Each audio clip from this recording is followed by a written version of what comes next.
प्रदूषण टाळण्यासाठी सिद्धगिरी मठाचे काळसिद्धेश्वर स्वामी यांच्या संकल्पनेतून गोमय शाडूच्या पर्यावरणपूरक गणेश मूर्ती बनवण्यात आल्यात। पन्हाळा तालुक्यातील कोडोली इथल्या माऊली गोशाळेमध्ये मठाचे कार्यकारी संचालक यशोवर्धन बारामतीकर यांच्या हस्ते या मूर्तींचा विक्री शुभारंभ करण्यात आला। गोमय गणेश मूर्तींचं विसर्जन पाण्यामध्ये केल्यानंतर पाण्याचं शुद्धीकरण होतं।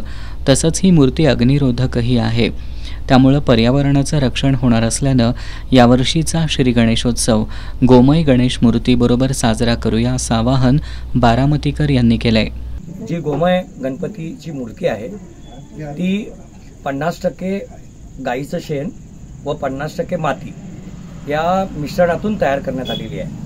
म्हणजे याचा अर्थ आहे की ही पर्यावरण पूरक आहे, कारण प्रत्येक वेळी आपण बघतो की पर्यावरणाला अनुकूल अशा गणेश मूर्ती उपलब्ध होत नाहीत आणि विसर्जनाच्या वेळी हा एक प्रश्न निर्माण होतो की पर्यावरणासाठी अनुकूल अशा मूर्ती कुठे मिळतील, आणि म्हणून अशा मूर्तीची खरेदी करणं हे क्रमप्राप्त आहे। यावेळी माऊली गोशाळेचे समाधान पाटील, रुपाली पाटील, समर्थ पाटील, पोपट देसाई, पुष्पा बारामतीकर, अक्षय खुडे, अमित कायंगडे आदी मान्यवर उपस्थित होते।